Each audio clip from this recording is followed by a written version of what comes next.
Hey guys, it's Alex C. with TFP-TV. Small arms have long been a very tangible symbol of not only a soldier's individual might, but have also symbolized the strength of an entire nation. Thus, the great nations and empires of the world have constantly tried to improve the humble infantry rifle, and it's easy to point to a few instances when small arms have truly changed the world. It's quite hard to choose only 5, but let's have a look. First up is the French Model 1886 Lebel rifle. While not much to look at, the gun literally overnight made every other rifle in the world obsolete for one reason. The new cartridge relied on an invention that doubles effective range and greatly increases velocity: smokeless powder. This shift is so radical that it plunged the world into an arms race to catch up to the French, who now had the greatest rifle the world had ever seen. The Lebel's cartridge was rimmed and used an 8mm Spitzer projectile. The rounds were held in a channel under the barrel, and you may think that storing pointy bullets in line with one another may lead to problems, but the crafty French found a solution. The area around the primer pocket had a recess that allowed the bullet tip of the trailing round to rest perfectly without impacting the primer. Loading the Lebel is similar to a modern shotgun. Rounds are individually clicked in and retained by a small tab. This is a somewhat tedious process, and I can imagine under stress it would be incredibly difficult. To chamber a round, you need to pull back the bolt with some force to trip the cartridge elevator up. The shock factor in 1886 would be akin to a rival nation today releasing a viable laser blaster. Thus, the Lebel earned a spot on this list for its incredibly innovative cartridge that sent the world into a frenzy trying to catch up. Next up is a rifle that is often regarded as perfect. The significance of this rifle almost cannot be overstated, and I often have a hard time trying to convey its importance. This is the Mauser 98, which is possibly the most important rifle the world has ever seen. More soldiers have entered into battle with a Mauser than any other shoulder arm ever invented. To quote Ian Hogg, the Mauser 98 was Mauser's masterpiece. Every little improvement that Mauser could think of, all sorts of tiny details were added together, and they formed what you may call the ultimate bolt-action system. And even today, companies are still making rifles with that bolt action. It's possible that over 100 million were made, and if you count derivatives, that number is much higher. The 98 was safe, stout, reliable, powerful, and universal. Its use of stripper clips, Paul Mauser's invention dating back to the 1880s, allowed for rapid reloading.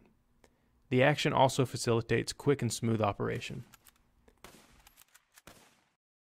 There are many variants of the 98, and perhaps the most famous is the Carabiner 98 Kurz, or K98K, employed by Nazi Germany. The K98K is simply a Mauser 98 carbine with a few minor differences. It is worth noting, however, that not all Mausers are K98s. I say this because anytime I allude to a Mauser, people always say K98 for some reason, even if the rifle is not a carbine. The Mauser 98's legacy is easy to spot. Nearly every bolt-action rifle in production today uses the 98 system in some way or another. And of course Mauser is still making 98s in safari calibers. This Kimber 8400 is essentially a 98 with the claw extractor and even has the 3-position safety. I could talk about the Mauser and its influence for a very long time, and I wish I could, because it seems that my generation has never understood that it was the most important long arm in the world for 50 years. But I think this brief aside may suffice. Next up is a true American classic that proved entire armies could be armed effectively with semi-automatic firepower: the M1 Garand rifle. The Garand was not even close to being the first semi-automatic rifle employed in military service, but it does have the distinction of being the first to serve as a nation's main battle rifle. Before the Garand, semi-autos filled specialty roles or were too costly to produce. The Garand not only broke the high cost barrier, but showed that an individual soldier could make effective use of semi-automatic firepower.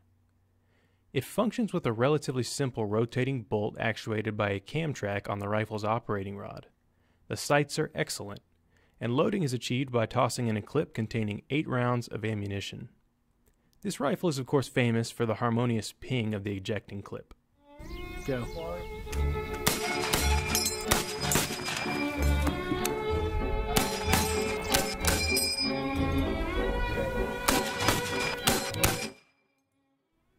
Alright, that's enough of that, but check out our musical Garand's video to see more.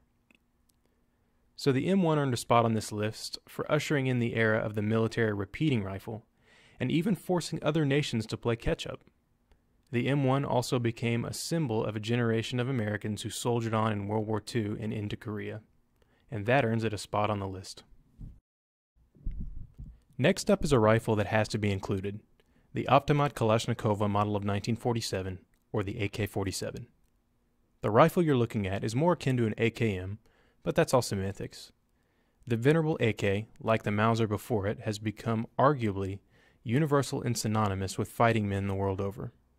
The AK is held in very high regard by many people, but its simplicity is what makes it so amazing. The AK borrows heavily from other firearms, Browning designs such as the Model 8, the Garand's rotating bolt, and some say heavily from the STG-44. I personally do not believe it is a coincidence that the designer of the Sturmgewehr was scooped up by the Russians and forced to work for them after the war, and the final product is so similar in form to it. Regardless, the AK has earned an incredible place in history. It's easy to maintain, easy to produce, cheap, well sealed, and offers a lot of firepower in a compact package. If you grew up in the latter half of the 20th century, odds are you saw the AK every time you turned on the news, and you still do. The longevity of the design makes it deserving of a place on this list, right alongside its little brother, the AK-74. The 74's main difference is that it fires a smaller cartridge, the 545x39, that produces much less recoil and is very easy to control on full auto. Proliferation and the aforementioned factors earn the AK a very significant and well-deserved place on the list. Lastly, we have a rifle that just doesn't seem to age, the American M16. The M16 is an outgrowth of the AR-10 and employs a number of borrowed features from other rifles that come together very well, just like Kalashnikov's AK. Most notably the bolt from the M1941 Johnson rifle and the inline stock and raised sights of the German FG-42. Armalite, as a division of an aerospace company, had access to very advanced materials not available to other designers like Kalashnikov.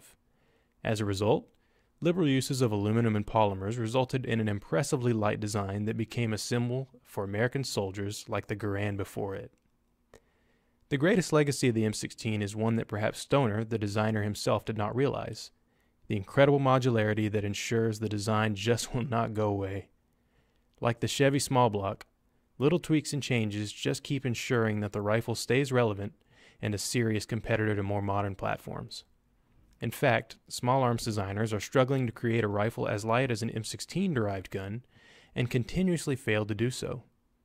As a result, nations once bound to other platforms are switching over to some form of the M16 rifle. On the civilian side, the AR-15 is unquestionably the best-selling rifle in the United States, and it will almost certainly stay this way until a giant technological leap is made to match its modularity, affordability, universality, and I personally don't see this happening for a very long time. Anyways, thank you very much for watching this episode of TFP TV. Is there a gun you think should have been included? If so, state it in the comments and I'd love to hear your suggestions. Big thanks to Grizzly Target and Ventura Munitions for making this program possible. Also, if you like what you saw, hit that subscribe button. It really does help us out. Thanks, guys.